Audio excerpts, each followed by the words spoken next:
All right. Welcome, everyone. Everybody doing okay? Okay. Are they praying late, or are there just not many that showed up tonight? No, we're through. Okay. Yeah. Oh, y'all didn't? We already did. Right, okay. All right. Anyway. Oh, okay. Well, and part of that is my fault because I just failed to say anything, and I don't know. My mind just goes, man. It just goes. Welcome to the club. There you go. That's right. It's age. That's what it is. I blame it on that. But anyways, all right. Well, welcome. Welcome to those of you who are watching online. I'll start off with the same admonition that I did last week. If you want to understand the passage, you got to put your thinking cap on. If you have one. Hopefully you have one. But I think we'll be able to make it clear tonight. We're going to look at some other passages. I know this is the kind of stuff that really kind of gets me going, and I hope it gets you going too. I hope that you will enjoy it as well, because I just love to see all these passages kind of shed light on a particular subject, and that's what's going to happen tonight. Did y'all get our text? We sent out a text. Okay. If you're not in the text group for the church, then you can certainly get on there. Just contact the church office. You can send an email, call us, or whatever, and we'll put you in there. And we don't overload, I don't think, do we? I mean, we send out. I wouldn't even say on average we even send out one a week. But anyway, all right. So I put a little teaser in there, and looking at the numbers on here, it didn't seem to work. But who knows? People might join on, or they might watch it as a recording. That'll be fine too. I don't even have those numbers. I don't know. I guess we could get them. I don't know. All right. Well, before we get started, anybody have any birthdays you want to shout out to? For anybody got a birthday today that you want to? Okay. Well, I got a few. It is not a very busy news day. Okay. Let's just say that it is not a busy news day. So let me give you a few birthdays. It looks like I have 7, but they're just kind of quick. The first one, in 1491, Ignatius of Loyola was born. You may not know who that is, but Ignatius was one of the co-founders of the Jesuits, if you're familiar with the Jesuits. So, anyway, he was born in Spain. He died in 1556. Maybe a name that you are familiar with, even if you don't know him. 1869, happy birthday to John Heisman. Heisman Trophy was named after him. And he was born in Cleveland, Ohio. You got to wonder, how did all the Hall of Fames get up in Ohio, of all places? But anyway, he was born in Cleveland. 1925, Johnny Carson was born. He was born in Iowa. He died in 2005. I just thought this was kind of funny because it's so entertaining. And it was early on. I mean, it was really before I even started watching golf. But in 1935, on this date, Chichi Rodriguez was born. Y'all remember Chichi Rodriguez? He was a colorful character. And what I didn't know was he died earlier this year. I didn't realize that, yeah. But I don't even have a date, but he died this year. He was born in Puerto Rico, this date in 1935. And then 1940, happy birthday to Pele, the great soccer player. He was born in Brazil, and he died just a couple of years ago in 2022. Most of y'all probably don't care about this, but I sure got a kick out of him back in the 80s. Are we allowed to say that? Oh, wow, dog, that sounds old. Anyway, on this date in 1959, Weird Al Yankovic was born. So he is 65 years old. He was born in California. You would think with the last name Yankovic that he was born somewhere else, but he was born in California.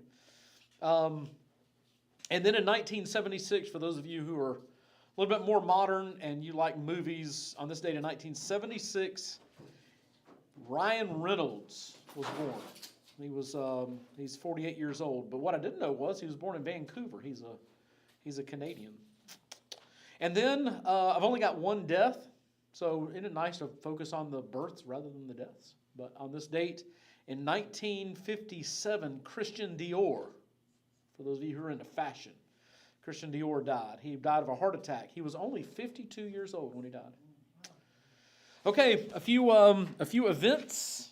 How many of you like to throw horseshoes? Anybody like to play horseshoes? Huh? All right.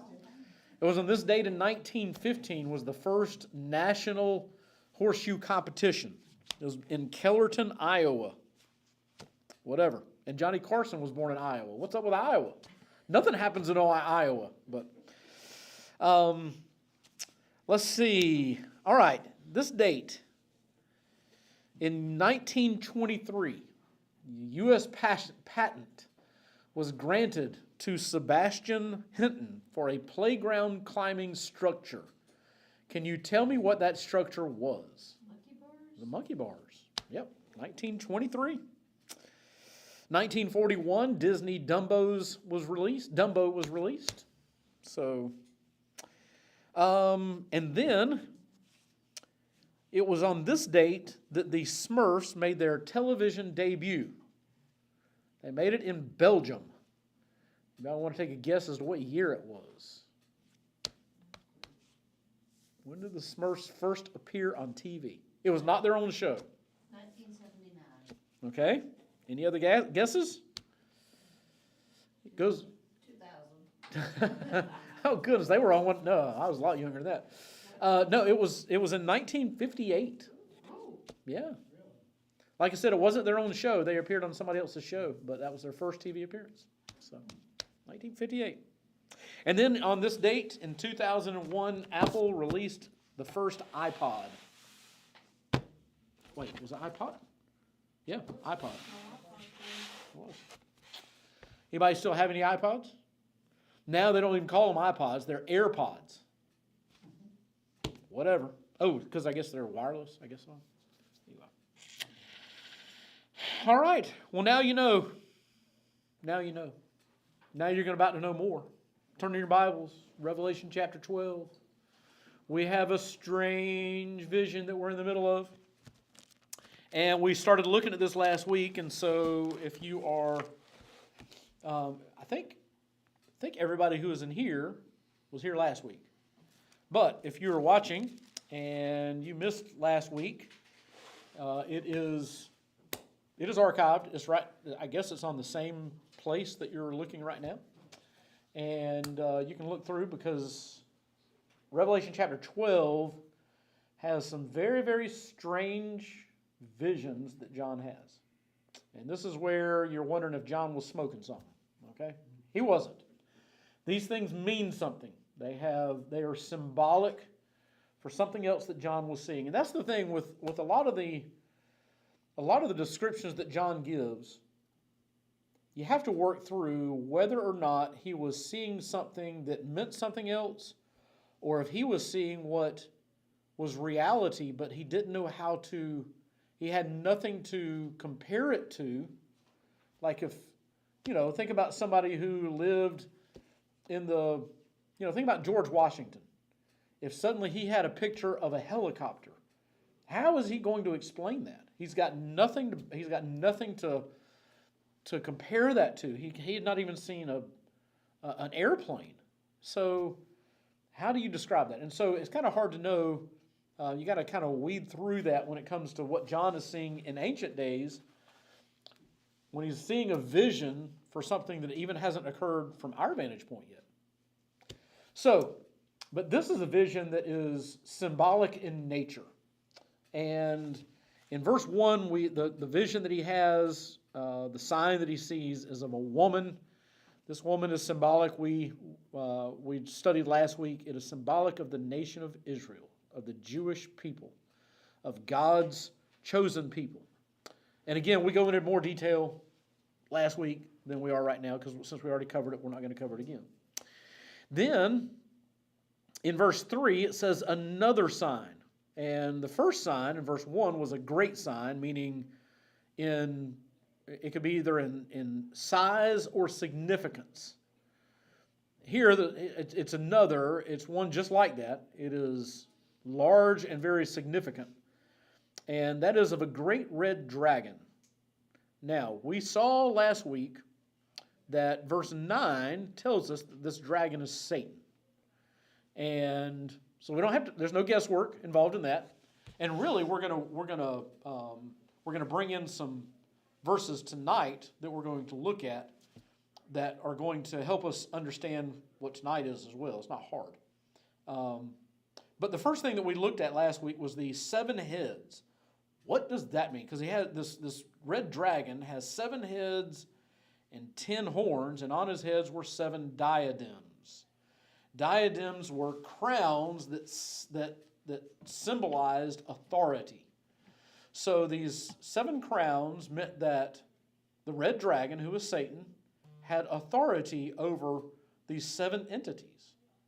And these 7 entities we looked at last week in Revelation chapter 7 and in verse 10, they are 7 kings.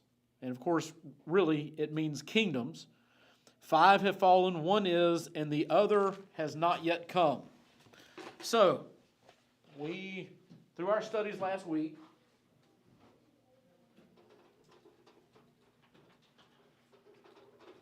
we came to understand that those 7 kingdoms are these. Well, I guess 6. The 7 which were Egypt, Assyria, Babylon, Persia, and Greece.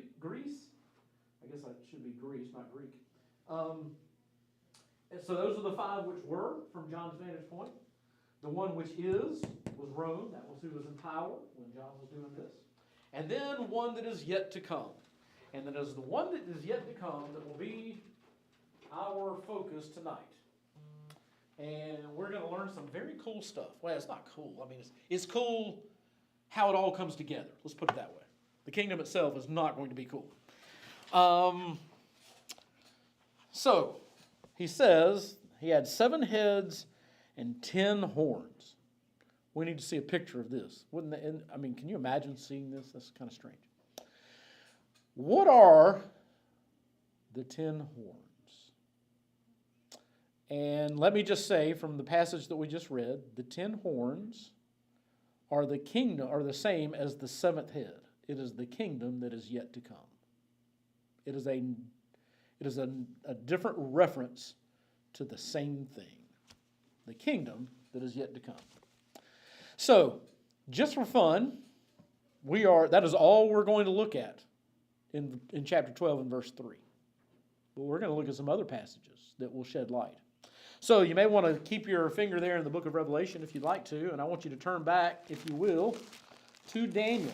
We're just going to have a little going back and forth to Daniel. Daniel is the last of the major prophets in the Old Testament.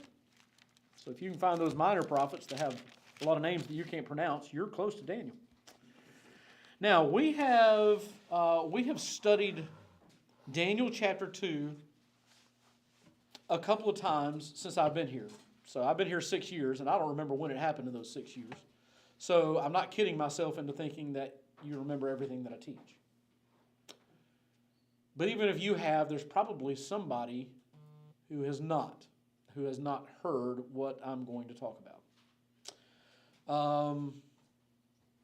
But here's what we are doing. We are discovering what the 10 horns are. Of course, I've already said, it is the 7th kingdom. It is the kingdom that is yet to come. It's another reference to the same thing. Now, there are a few passages that are going to tell us that, and Daniel chapter 2 is going to be, it is so cool, y'all. This just turns my crank. And if this doesn't excite y'all, y'all got problems, okay? All right, so in Daniel chapter 2, King Nebuchadnezzar has a dream, okay? And the dream is very disturbing to him. For us, we have dreams and we're like, oh, listen to my weird dream. And we tell this dream, and everybody's like, what? That doesn't make any sense and all that. That's not how the ancients handled that. The ancients believed when they had a dream that the gods were trying to tell them something. And so when Nebuchadnezzar woke up from this dream, not only did he believe that the gods were trying to tell him something, he thought that this was really, really big time serious. And so he wanted to find out what it was, so he pulls all of his occultic friends, all these priests, these pagan priests, he pulls them together and he says, okay, guys, I've had a dream and it bothers me. And so I need you to tell me what the dream was and I'll tell you, and then I need you to tell me what it meant. And all these guys, all these false prophets, they got together and they said, hey, that's a cool idea, but that's really asking a lot to get us to tell you what the dream was. You know what the dream was. Tell us what the dream was, and we'll tell you what it meant.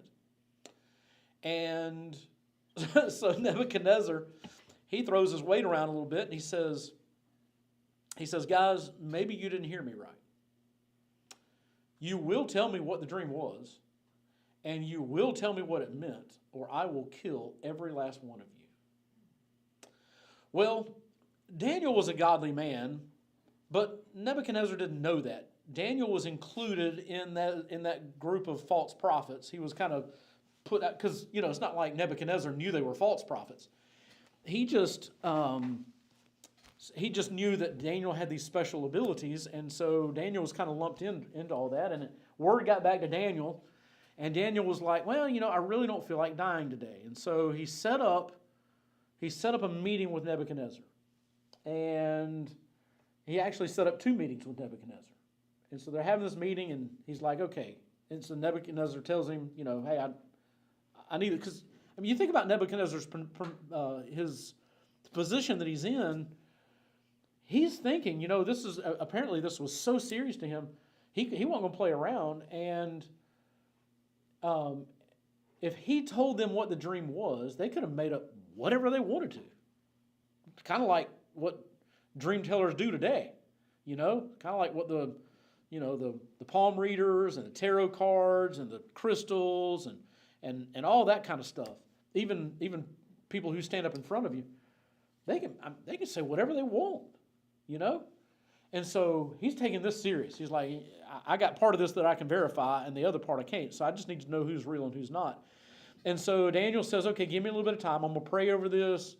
Give me a couple of days, and we'll get back together. And so in the course of getting back, in the course of those few days, God reveals the dream. God gives him the interpretation of the dream. Okay, so you with me so far? Did I put you to sleep? All right. Well, let's fast forward. I did that so we wouldn't have to read the first 30 verses. Okay, but we're going to read here. We're stopping to read verse 31. He's gotten back together. He says, King, here's what the dream is. Now you, O king, were looking. Behold, there was a single great statue. And can you just imagine? Just think about how mind-boggling this thing would have been if you had had a dream and you went to, anybody. You went to your spouse, or you went to your best friend, or you went to your preacher, or whatever, and you said, hey, I had a dream. Why don't you tell me what it was? And then they start spouting off your dream to you. That would be pretty impressive, right? Well, that's what he's doing. Look, and behold, there was a single great statue. That statue, which was large and of extraordinary splendor, was standing in front of you, and its appearance was awesome. And by the way, awesome not as in how we use, oh man, that's awesome. No, not that. Like awesome, like very impressive, very large, and the wide eye emoji, that's what he had when he was talking about this. The head of that statue was made of fine gold, its breast and its arms of silver, its belly and its thighs of bronze, its legs of iron, its feet partly of iron and partly of clay. So this is you've had weird dreams before. This is weird, okay? You continued looking until a stone was cut out without hands, and it struck the statue of its feet on iron and clay and crushed them. The iron, the clay, the bronze, the silver, and the gold were crushed all at the same time and became like chaff from the summer threshing floor. And the wind carried them away so that not a trace of them was found. But the stone that struck the statue became a great mountain and filled the whole earth. Oh, my word. Okay, here we got another weird dream. What does it mean? And here is the cool thing, y'all. For whatever reason, God chose a pagan king that I can't help but believe got Old Testament saved. That's just my personal belief. It is debatable. But while he is a pagan, God revealed to Nebuchadnezzar the history of the entire world. We just read all of history laid out in one dream. Got me? Cool, huh? So, verse 36, this is how we know. This was the dream. So I told you what it was, and can you imagine Nebuchadnezzar had been like, hey, how did he know all that? Now we will tell its interpretation before the king. You, O king, are the king of kings, to whom the God of heaven has given the kingdom, the power, the strength, and the glory. And wherever the sons of men dwell, or the beasts of the field, or the birds of the sky, he has given them into your hand and has caused you to rule over them all. You are the head of gold. Let's pull this back out. This is so fun. Are we having fun yet? Yeah. No, y'all aren't having fun. I haven't told you anything. All right, so hold on. Don't just pacify me. Your enthusiasm is infectious. You're having so much fun. It's Hey. infectious. You can actually see my writing on there. Okay, so you see that I'm not the greatest handwriter on the planet, but you can read it. That's not always the case. Okay, so what kingdom was Nebuchadnezzar a part of? Babylon. He was head over Babylon. So he's not talking about this. He doesn't need to talk about that. So when I say, okay, so I'm wrong. Okay, I lied. I didn't mean to lie. I was just wrong. He's not giving all of human history, but he's giving history. He's unfolding history from Babylon all the way forward to the end of time. Okay? So we're leaving this out of here, and he says, you, O king, are the head of gold.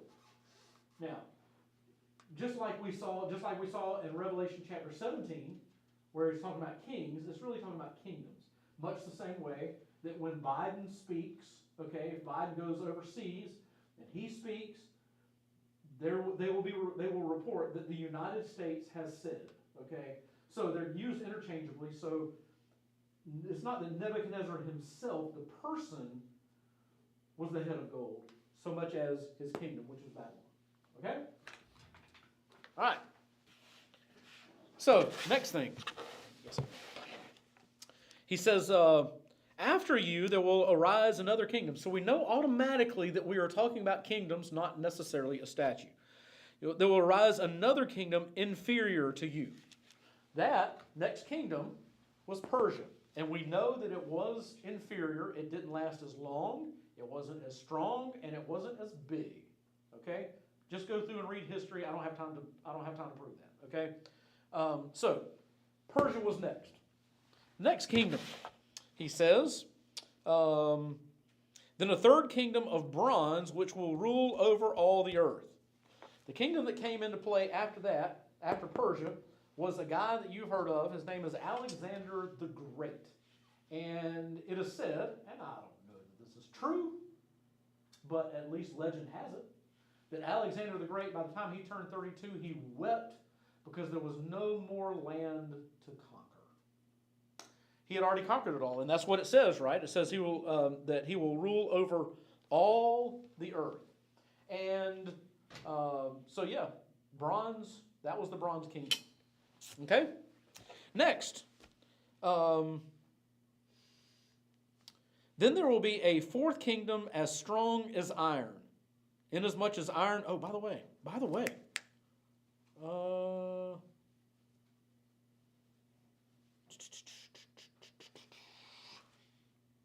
well, never mind, we don't have time for that. Okay. Yeah, we do. We got to make time because this is fun. Second kingdom is inferior to you. Okay, so the second kingdom, remember let's see, up here, the head was made of gold, its breast and arms of silver. So the Persian kingdom was the chest and arms, right? That's what he says. Well, what I have not said in all of this was that the Persians were not acting alone. They had another kingdom that they were in cahoots with, and it was the Medes.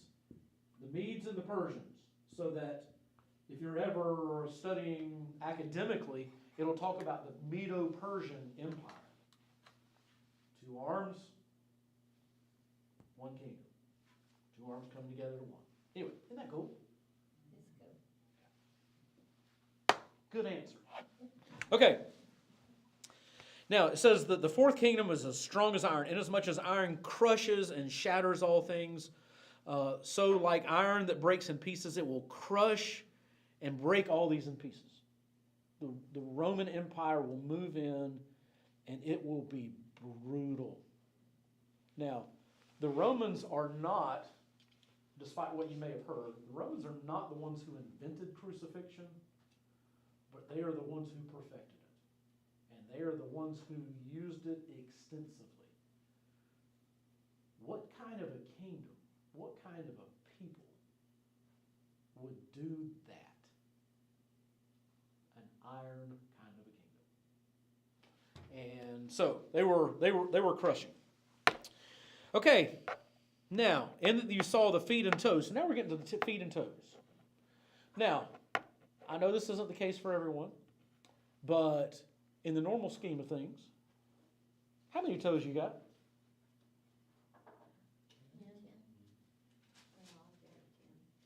10? How many horns are we talking about? 10. There's a reason. Man, I can't wait to get to the reason. This is going to be fun.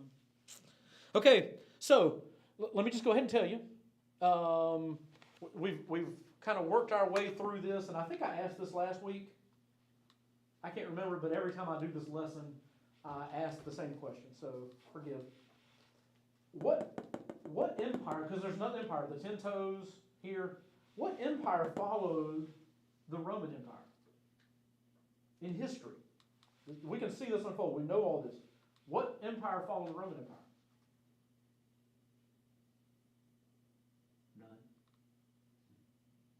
None.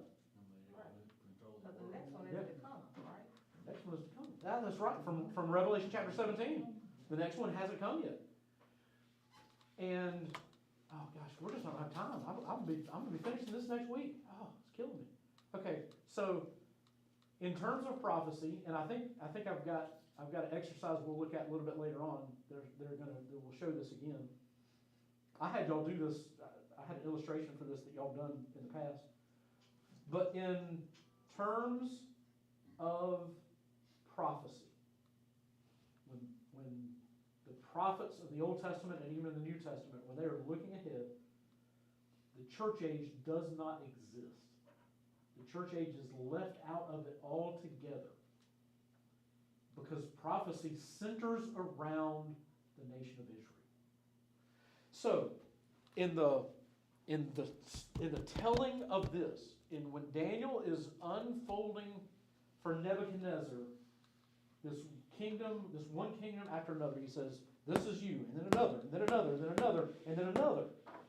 It's because we're nothing but a blip on the radar where we are right now. However long this lasts, 2,000 years, 2,000 more years, it's just a blip on the radar. And so he's just seeing it unfold in terms of God's chosen people. And so we get to that. We get to this kingdom that is to come. In that you saw the feet and toes, partly of potter's clay and partly of iron, it will be a divided kingdom. But it will have in it the toughness of iron, inasmuch as you saw the iron mixed with common clay. As the toes of the feet were partly of iron and partly of pottery, so some of the kingdom will be strong, and part of it will be brittle. And in that you saw that the iron mixed with common clay, they will combine with one another in the seed of men, but they will not adhere to one another, even as iron does not combine with pottery. What on earth is he talking about? You've got, it's talking in terms of, let's see.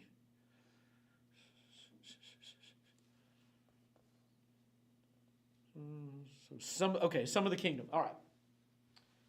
So here's what you have. You have a confederation of 10,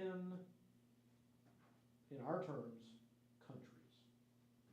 A confederation that will come together and will rule the world. It says that some of it is like pottery. Some of it's like iron. Some of those countries will be very strong. Others not so much. But they'll find their way into that 10-nation confederacy. That is so far from being far-fetched. And here's why. We already have, and I'm not saying it's this, but we already have the United Nations.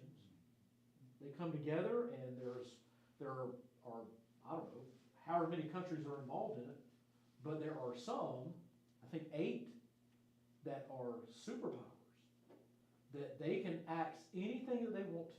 The only reason that Israel exists today is because the United States gets to negate what 100 other countries want to come forward with. They all want to get rid of Israel, and all the United States has to do is say no, and that's what we've done. We've been doing that for decades. Or else, Israel would be a dot. That's all it would be. And we're not the only ones who have that power, because there are other things that we want to do that Russia does not want to do. And so they'll just say no, because you've got 8 countries out of all these other ones, and they get to call all the shots. You look at the European Union. European Union is a bunch of European countries that came together, and some of them are in there and some of them are not. It was created for money. It was created to establish the euro to compete with the dollar. There's an Asian Union. They've talked about an Amero Union for Canada, the United States, and Mexico to establish just some kind of an alliance like that. That hadn't happened. All I'm saying is, it's easy to see. It's easy to see how 10 countries come together and they form an alliance and they rule the world. And it says there, it says they will mix with one another in seed of men. They'll intermarry. They'll come and go and all that kind of stuff, but they will still maintain their own identity. Easy to see. We're doing it now, right? So, that is the kingdom that is yet to come. And that is the kingdom that Nebuchadnezzar was talking about. And then notice, we'll just go ahead and finish this, so we can finish this Daniel story. In the days of those kings, this is where you remember that rock comes in and blows everything up? In the days of those kings, the God of heaven will set up a kingdom which will never be destroyed, and that kingdom will not be left for another people. It will crush and put an end to all these kingdoms, but it will itself endure forever. That is God's kingdom. He is already promising that it doesn't matter what federation we want to set up. It doesn't matter who's in charge of it. It doesn't matter how strong it is or how many nuclear arms it has. God will come in and he will put an end to it. And it will be forever. Inasmuch as you saw that a stone was cut out of the mountain without hands, and that it crushed the iron, the bronze, the clay, the silver, and the gold, the great God has made known to the king what will take place in the future. So the dream is true, and its interpretation is trustworthy. So let me just stop right there and tell you and point out something that you already know. We are here, and here was Daniel. Daniel was in the middle of Babylon. And he and Nebuchadnezzar, I guess they kind of colluded together or whatever, but they could see this unfolding, and they said it out loud, and from here we get to look back and see with amazing clarity and amazing accuracy that they were 100% right. Question for you. Yes. What kind of time period is roughly between where you see Babylon down to Rome? How many years?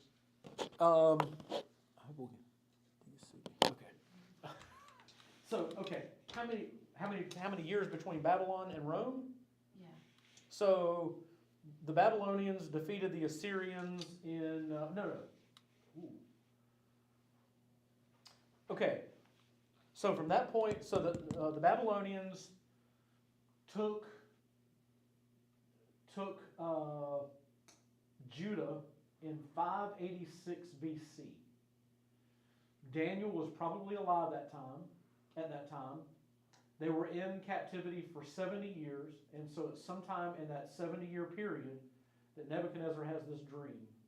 So the Romans, the Romans were in power by 200, so it's probably, I'm thinking just 300 years. That's just off the top of my head. That's just, that is a very round guesstimate on my part. But anyway, so we can look back and we see the accuracy and all that. So that why on earth, what can you give me any logical reason to not believe that everything he said about the kingdom that is yet to come, from our vantage point, they were all yet to come from his vantage point, why we would doubt that that's going to be true? There isn't any. He's already, he's proven it. Is it all this? Is like he got all these four right, and then all of a sudden he gets the last one wrong? Get a good track record. Yeah, yes.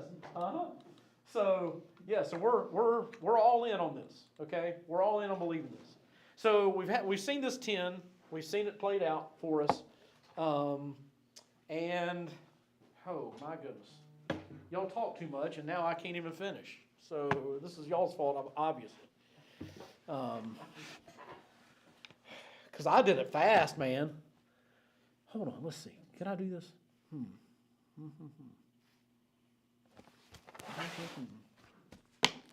Let's just do it.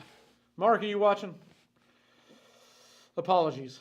Okay, let's see how fast we can do this. Okay, so we've seen this played out for us, right? We've seen it. We know what's happening in terms of history. So,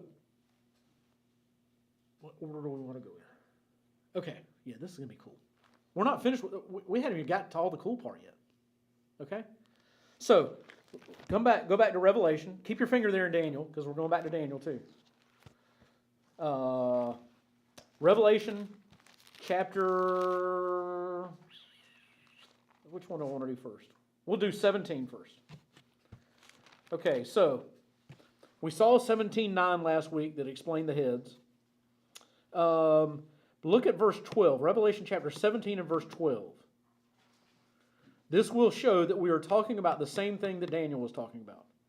The 10 horns which you saw are 10 kings who have not yet received a kingdom. These kingdoms have not even been thought of yet from John's vantage point, because they're countries, not empires.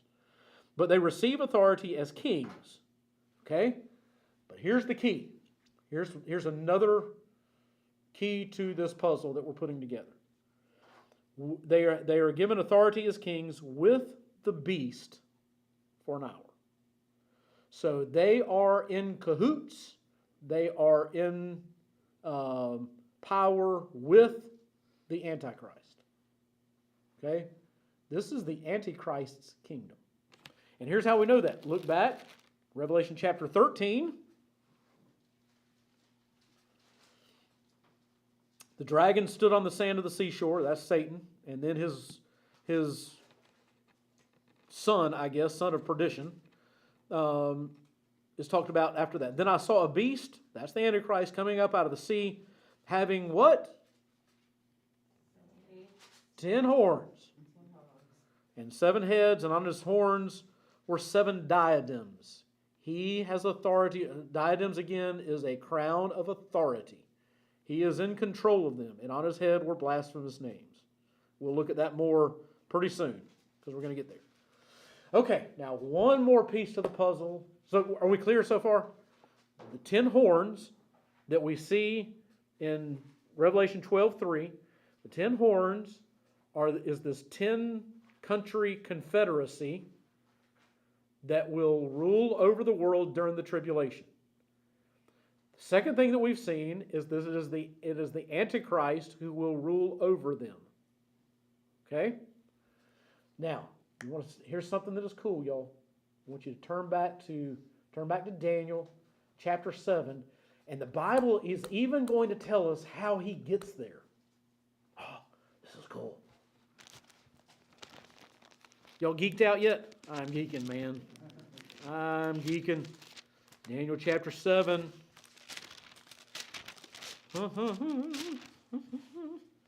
Is it 7? Yes, it's 7.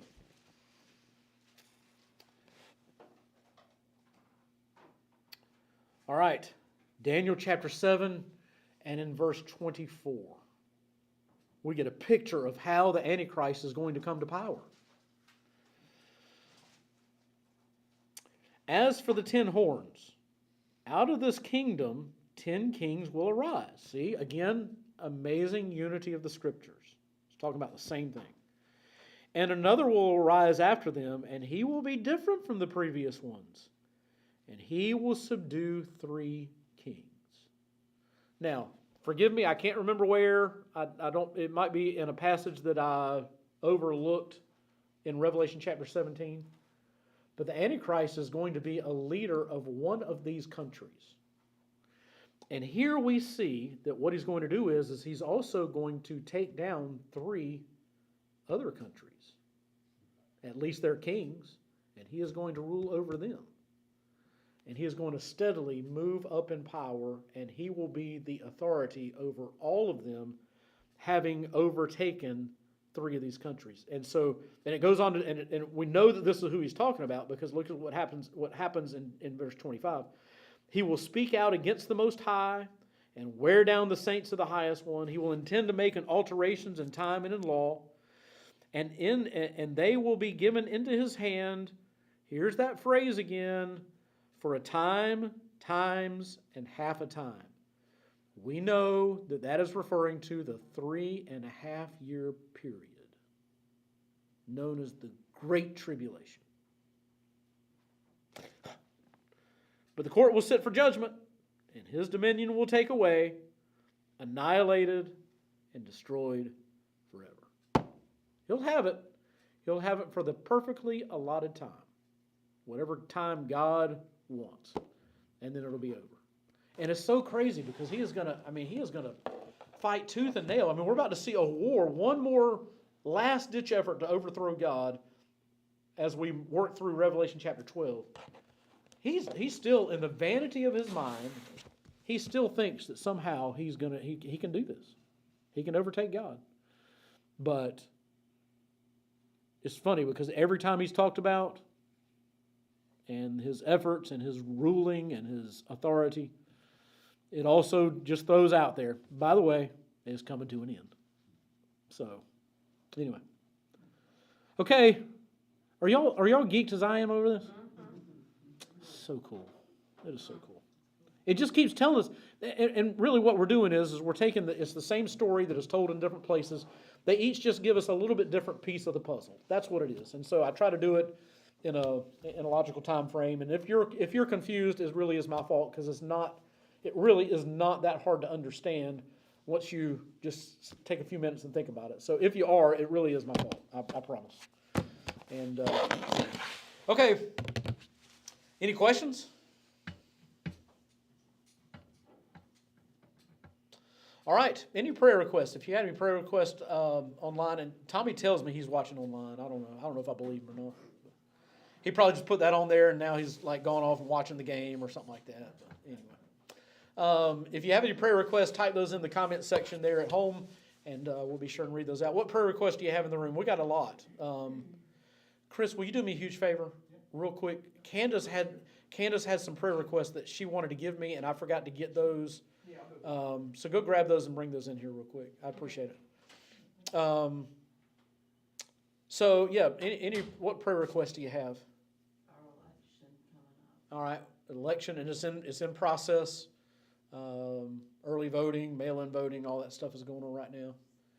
And they say the turnout's pretty large, but just pray that. But the line's not that long. Oh no, man, we walked in and walked out. It was weird. Took longer to get your little green card to go back. Yeah. Okay. So, yep, for the election. What else?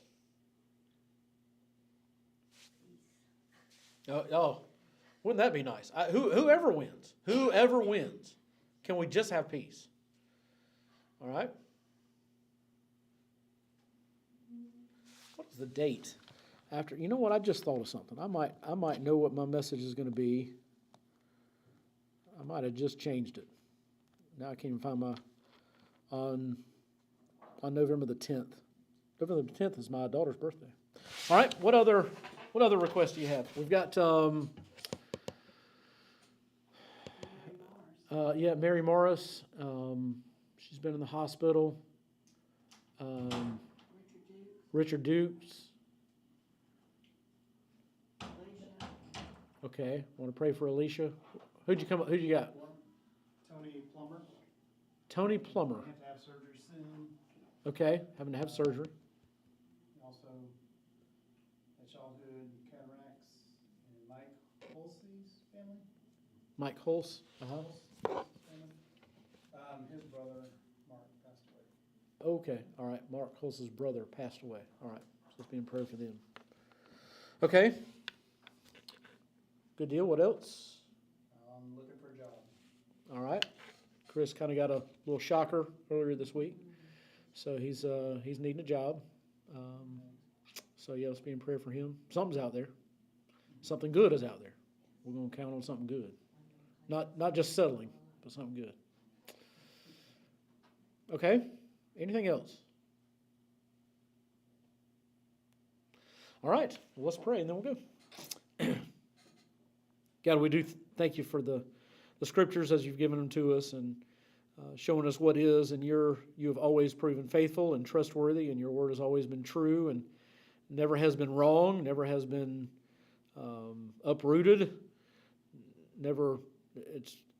You just always come through, and so as we see these things talking about stuff that we have yet to see, we still know that it's as good as done.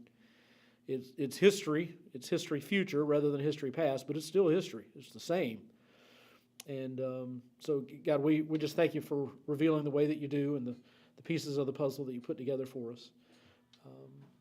And Lord, you know the request that we have. So many people who are sick and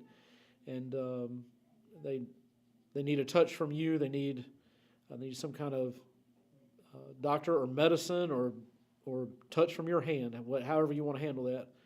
We just appeal to you and ask that you give freedom from pain, that you give people hope, that there's a way forward and that healing would come about. We also pray for Chris, and you know the needs that he has, and we just believe and are just trusting that you've already got something in mind and you already know what that is. And so we just pray that that time would be short before you would reveal that, and that it would provide for every need that he has, and even greater, even more so than what he expects. And Lord, there are a lot of things too that we don't say out loud, and you know those as well. And so we just thank you for caring about us, for watching over us, and for just walking with us through the things that we face. As we go about our way,